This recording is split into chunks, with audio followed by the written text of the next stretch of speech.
All right, well, welcome back to the channel. My name is Kevin. I'm Tarsha. And this is, of course, Conversations with the Crawleys, where we have conversations about faith, family, relationships, and reviews, recaps, commentary on some of our favorite TV shows.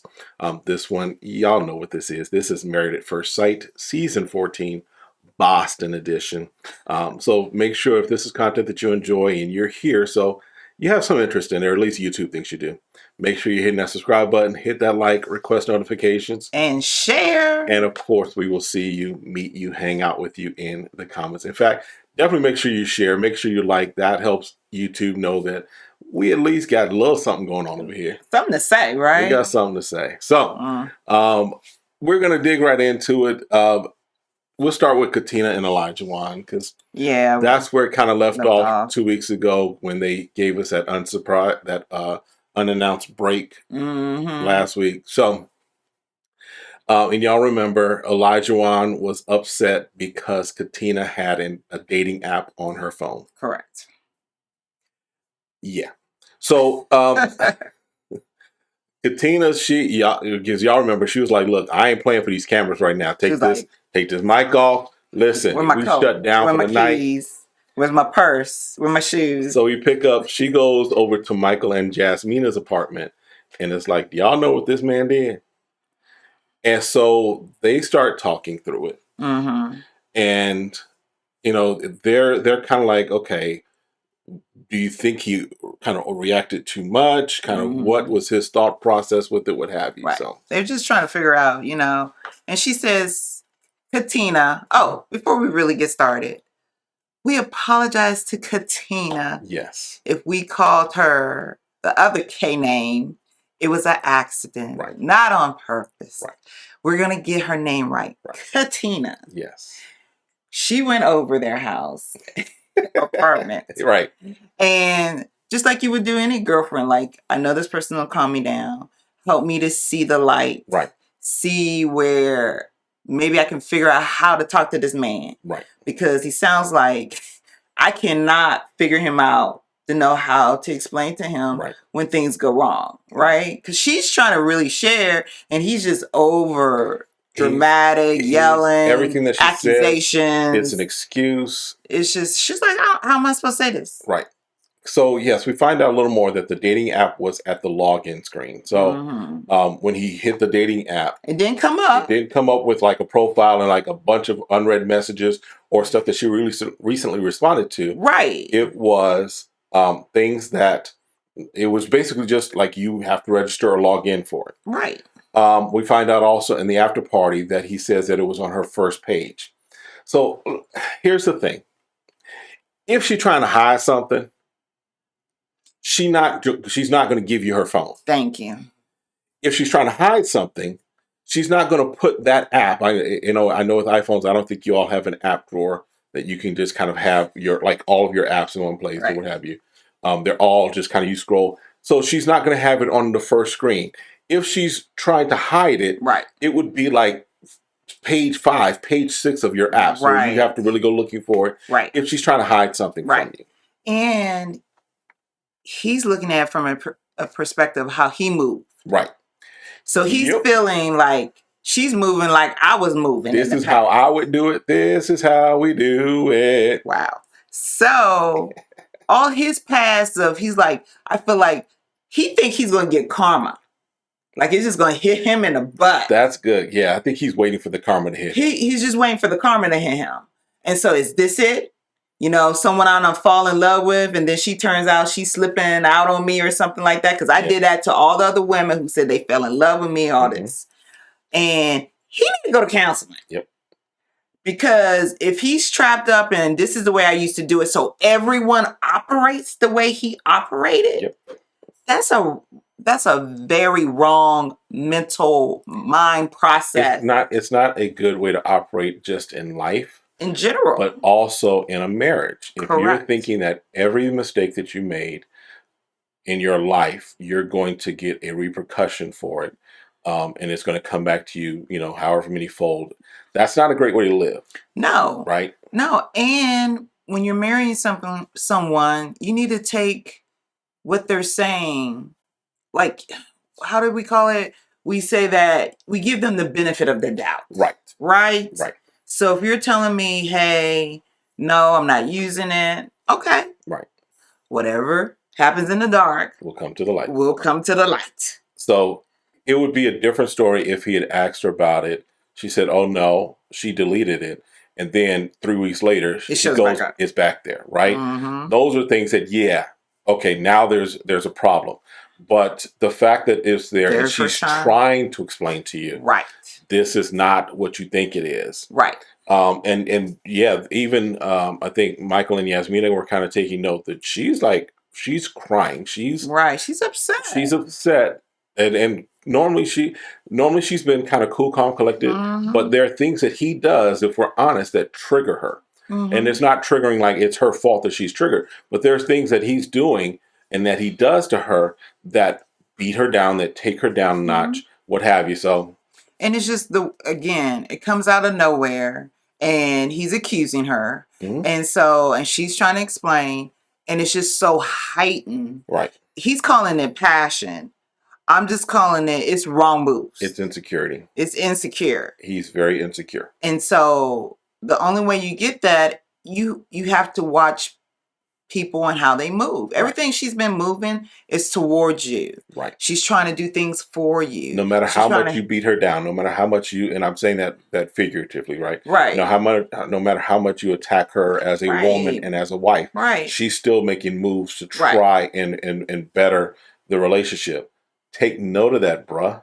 And my thing is this: if you feel a certain way, if you need to go off and talk to one of your bros, like, I found this, I'm thinking this, like, let somebody talk you off that ledge. Let them talk you off the ledge before you go to your girl, because once you said it, it's over. It's out there. You don't put it out there. Because even Michael says that he's allowing his emotions to overtake his logic. Mm-hmm. He's not thinking. He's just reacting out of the emotion.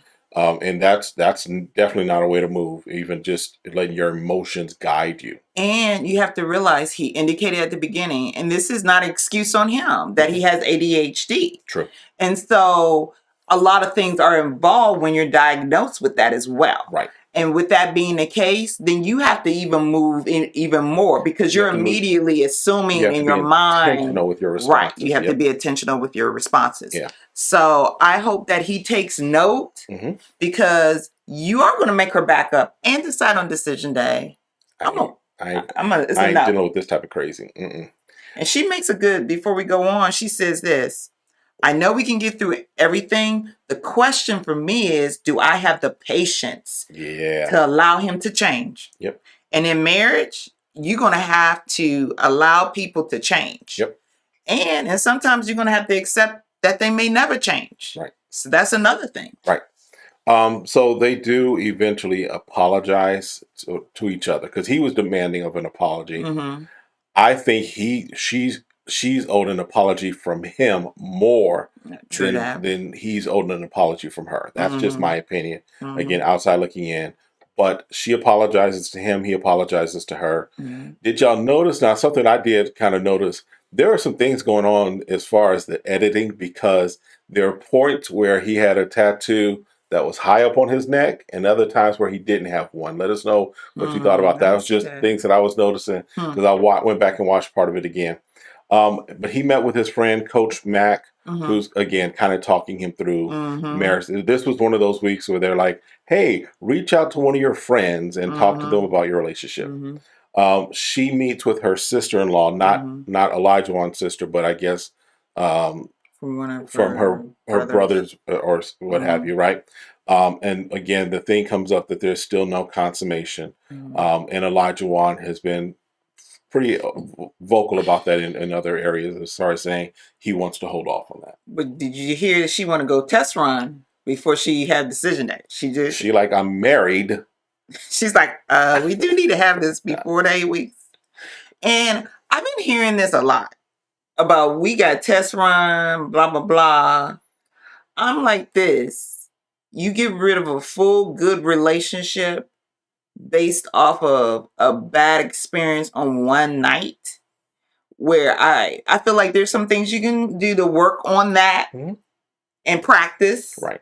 Where you shouldn't be, I feel, you shouldn't be making those decisions on a one night. Right. Because that takes just as much as time as any other part of the relationship. Agreed. Yep. All right. So You want to touch that? I'm gonna leave that alone. We keeping it PG around here. So. I'm just saying. But yes, that there are things that can be worked on, and things that can be improved. Not everybody comes in being a dynamo at that, right? But if you want to grow together, then you grow together. Mm-hmm. Simply put. All right. So, because especially, I mean, because if you think about it, folks did not, if one of the persons came into the relationship never having had sex. Mm-hmm. Mm-hmm. True that too. So, all right, enough of that. All right. So Steve and Noi. Yes. And Sushi. And Sushi, the dog.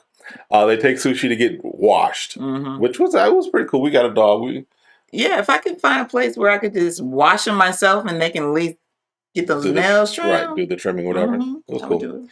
But, of course, the conversation also comes up a little later about the money issue. And he says he has savings. And he also says he contributes 3 to 4 times as much and does not ask her to contribute. So let me just say this. For all of y'all that have been saying Steve is dusty, Steve is what have you, if he's contributing 3 to 4 times as much, if what he's saying is accurate, if he's contributing 3 to 4 times as much as she's contributing, they haven't put joint accounts, what have you, and he's not asking her for money. He's not going to the grocery store and be like, you gonna put it in on these avocados? You got any money for the rice-a-roni? If he's not doing that, relax. That's what I'm saying. I would look for other tell signs if he doesn't have money or he's broke. Right. And my understanding is that they still haven't had the conversation. Right. She indicated to Sriracha. Yep. Sriracha. Which is her okay. So yeah, if they're following the show, they know who Sriracha is. Yes. If you don't, that would it be considered an alter ego? Is what the brother said? Yes, because that's what the brother said. We were first introduced to Sriracha as Michael. Michael, the brother is the brother. But then we've seen now from here on out, we've seen alter ego of Sriracha. So that's who she's talking to, and she's saying to her, he wants me to pitch in with the chores and blah, blah, blah. Now, this is my thing, though. If you're not going to work, you got money however your money gets to there. Right. I do want you to do the household stuff. Right. That's your part of participating. Like he's telling Noi, we should be doing chores together because we're showing that we love each other and that we're taking care of the house together. Okay, I get if you're tired and you're like, I don't feel good or I don't want to cook today. And I'm saying, hey, babe, I'll cook today because you've been doing a great job. Right. But if you can stay in bed till 11 o'clock, I'm expecting you to hold down the house. Now, but here's to, again, provide the balance. Because there's also this conversation within that of she's working for her and for the money for her. And he's like, okay, well, I also am doing these things for us. So I'm going to the grocery store for us. I'm keeping things clean for us. So his thought is, or his statements are pretty much, I'm looking at what are you doing for us together. You're doing some things that are, yes, you came into the marriage, you were doing those before for yourself. What are we doing together for us? So we find out later also, and this was kind of from the after party, because the host Keisha asked Noi, okay, what's the number? What's the number if you needed to have a number to say that you're good, you don't have to ask him anything else about money. What would be the number that would be the save up money that he would have to have in his savings? Noi says $40,000. Now, I get that. I'd love to have $40,000 just sitting in my bank account, but I would not be not working with just that. With 40 grand ain't enough. Now, right, because after taxes, that's for some people. For some people, that's what they make after taxes. A huge salary for the year, right? Right. For other people, after taxes, that's less than a year's salary, right? Mm-hmm. So we're talking about if he has nothing else coming in, and also we find out that he's self-employed, which is different than, of course, what we've been led to believe where he was unemployed. There's a difference between being But he was saying that he was a freelancer. So he's self-employed. Right. So, but I'm saying the whole argument for all of this and the way that it's been presented and shown is that he's unemployed. There's a difference between unemployed and self-employed. We know that. We know that. I thought her whole thing was that currently he's not doing any freelancing. Currently, he's not getting up before like 10-ish, 11, the way they showed the cameras. He getting up in the middle of the day because him and Sushi, they chilling. Hey. So that's why she's asking him, like, if you could see his bank account, what would be a good number? Because like I said last time we talked about this, how do I get off my job? Right. How do I have a free life like you do? Right. Because I'd rather her say, I'm mad because I do work. How do you get to the point where you don't work? I get that. And you can do anything you want and we can live this life together. Right. I think if she had an interest, he would share more of like, this is how I did this. Mm-hmm. And I'll be like taking notes. So you did what? Okay. And how much does that bring? Right. Get the calculator out while he's opening up about how he living his life. What certifications do I need? What certifications can I do that? Right. And I think that would help. Another thing is they still haven't had that talk. Right. About what happens afterwards. Right. Because Noi tells Sriracha, hey, he told me for me to write the plan. And I told him he need to write the plan. Somebody better come up with a plan. Quickly. Because her plan is to live without him and stay married. Yeah. That's the other thing that we find out is they're having a conversation. And Noi, who is currently living with Steve in the Married at First Sight apartment, basically is saying, after this whole 8 weeks is over, if we say yes, I'm not living with you initially because I don't feel comfortable. She doesn't tell him that.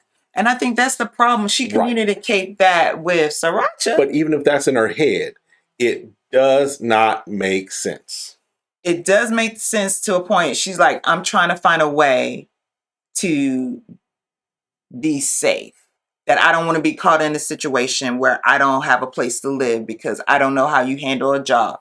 I would rather her say, like she stated to her family member, you know what? I'm scared because I was in a relationship and I lost a lot of stuff. And I don't know how this looks like because I don't know how you move with money. But in my past experience, this is what happened to me. And the only way I can think of the safeguard is for us to really be dating, even though you're married. She's trying to date him. Again, I hear that. However, again, he says he's contributing 3 to 4 times as much as she is.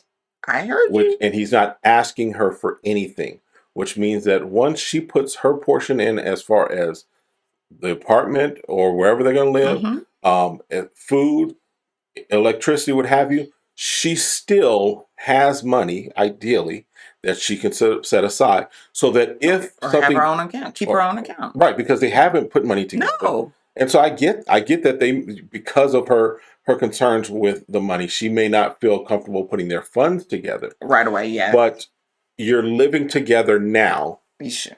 I'm in a relationship. And she said yes, that she had vowed that she would never move in unless the one was like a very serious like boyfriend or they were married. You're married. No, you're married. My thing is there's other ways she can do it. Like, look, after these 8 weeks, if we find out that you have like payday loans or something all over the place, some crazy loan somewhere, you got some other woman financing you. Got some bookies coming at you or something, yeah. Something, then you can say, I'm only going to be responsible for this. Right. In my head, you ain't bringing in nothing. Yeah. So if something goes down the toilet, here's your responsibility. Here's your bills. If the brother man can bring in the money for that and take care of everything he needs to take care of, then it shouldn't be a point anymore. So listen, we'll see what happened.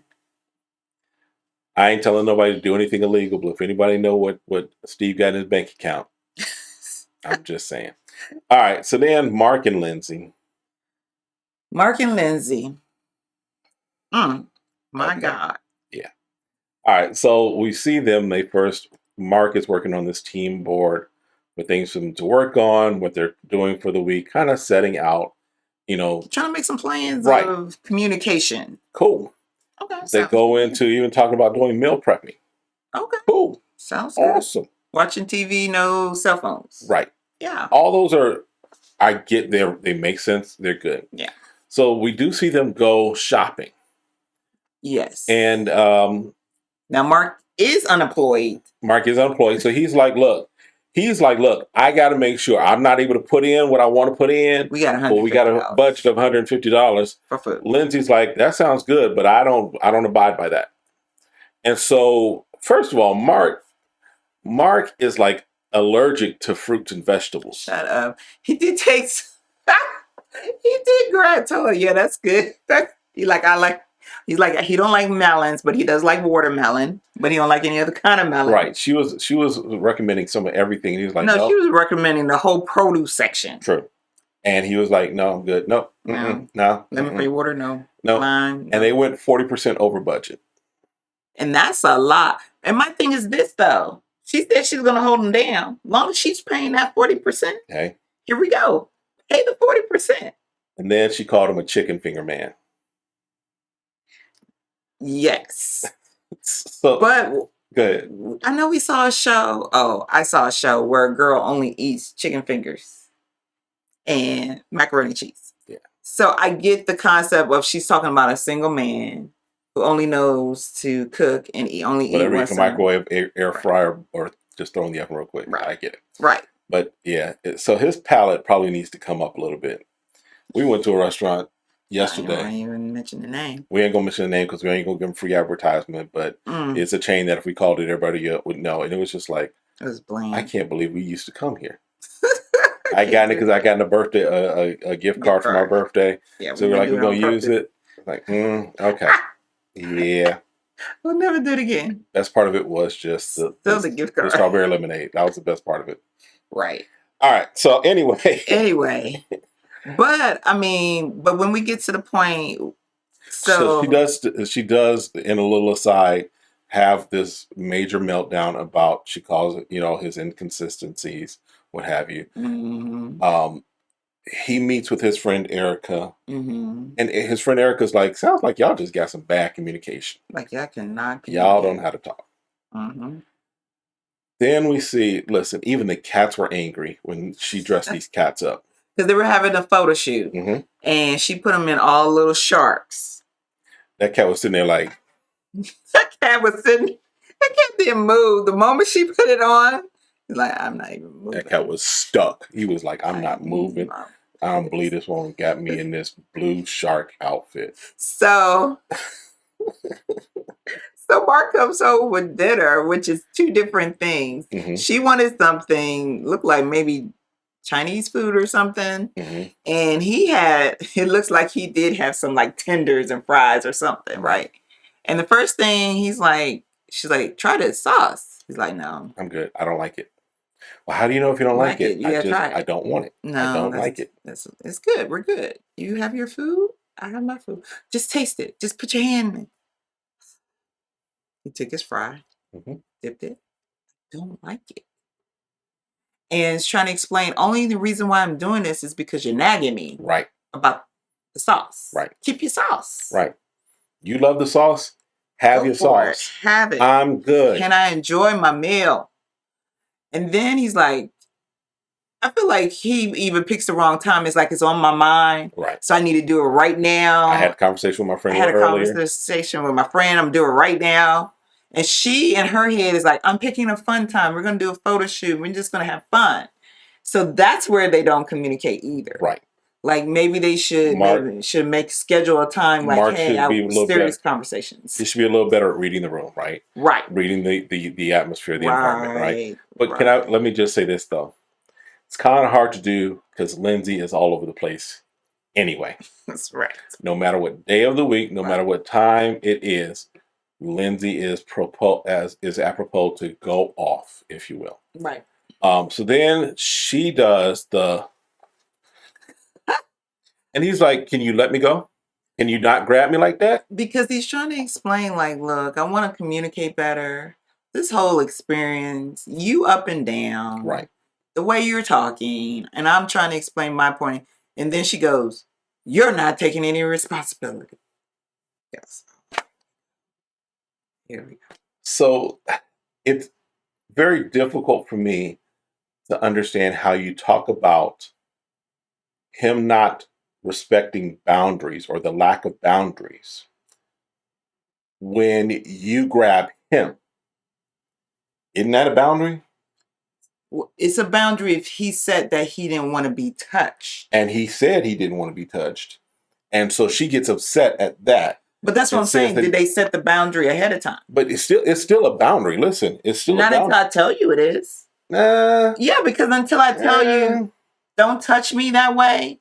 If you've done it in the past, but I've never mentioned for you not to touch me. But it's a boundary in the first place, because if I'm trying to express my point, I should be able to express my point without putting my hands on you in whatever way. Now, right? Well, she's saying that she was trying to grab his hand to get his attention and look in his eyes. Again, I'm just telling you what the woman said. He's looking at her. He ain't need her to touch him. Did she not say she was trying to touch him and look into his eyes? She better go look at them cat's eyes and tell him something.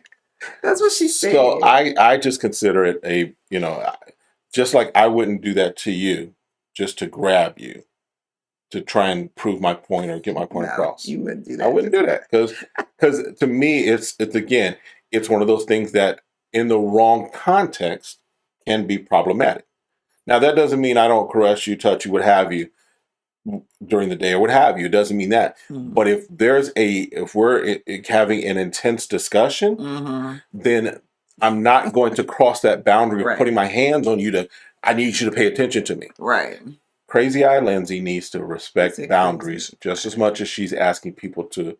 She's talking about Mark doesn't respect her boundaries. Right, because she mentioned something which I feel like is manipulation.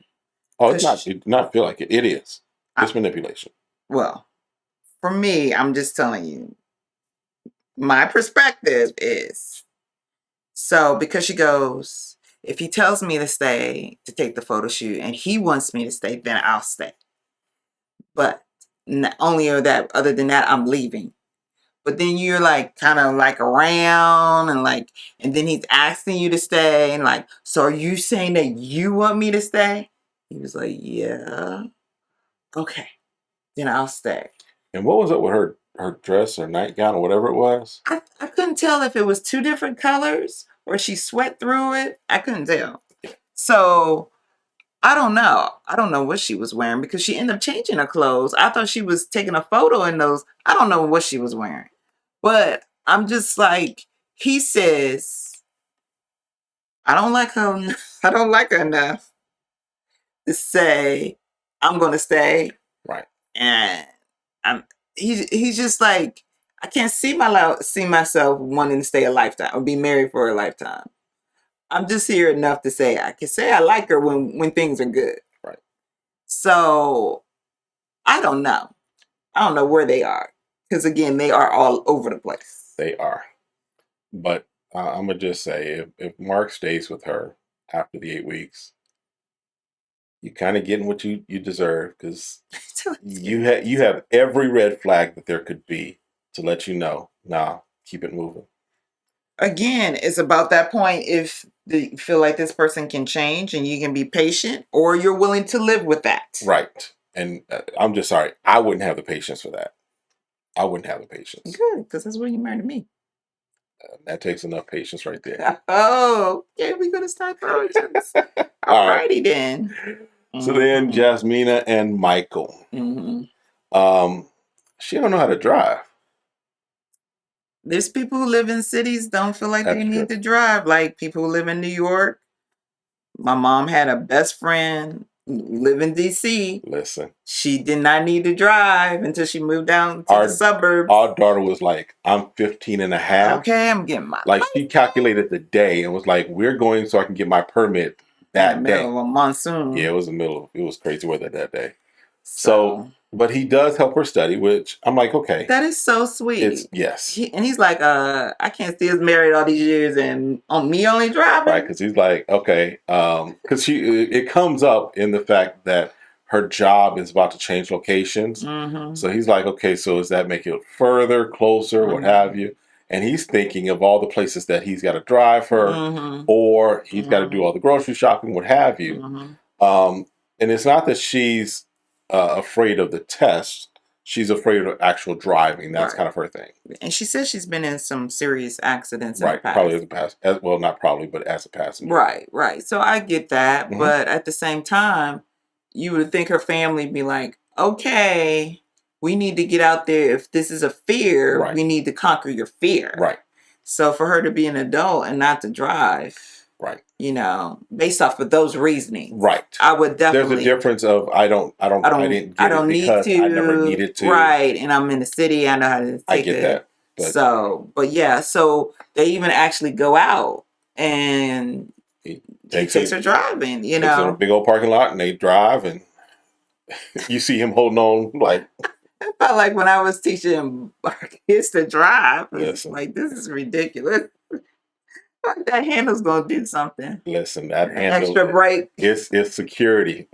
At least I got something solid I can hold on to. So, but they have a good time with it, right? And so he's like, we're gonna keep working on it. We're gonna get your permit and work through it. And so. So he meets with his sister. She videos her stepmother, and the girl. I mean, the thing that we see a lot of promise, in my opinion, with them of what could be. They're finally at a point where I think they're getting out of each other's way. But she does say that right now, physically, they're kind of at a standstill. That she doesn't really have feelings for him yet. And I think. I think we were talking, but I think for him, I think it is, he wants to be respectful and not make a move, if you will. But it's like, bro, at some point, you got to let this woman know and feel like you can at least start to create a spark with her. Right, because you're in the friend zone. Right.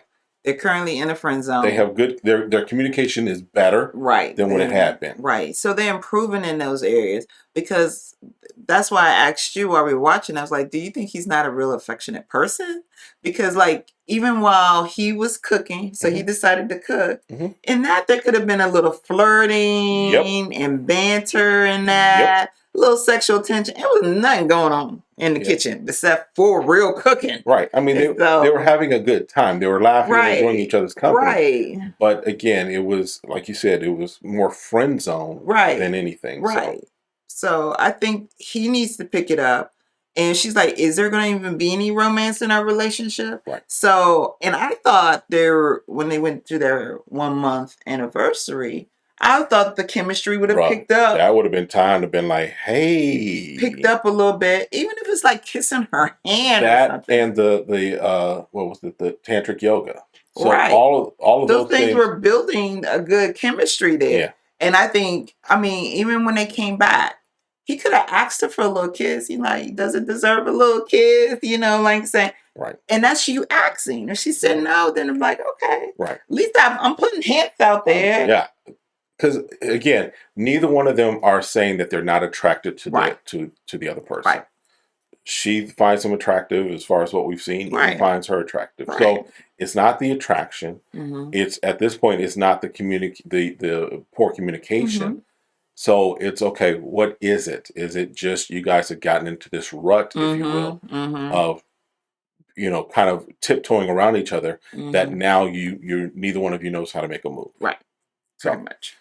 So that was it for this week. The trailer next week looks like we start to see the experts get a little more involved and catch Elijah Wan running his mouth. So we'll see how that goes. It's good to see the experts actually more involved this season. Yes. Than they've been in the last few seasons. COVID notwithstanding, there's Right. still video conferencing and all that stuff Right. that could have happened. But Right. at least they're getting more involved with this season. Yep.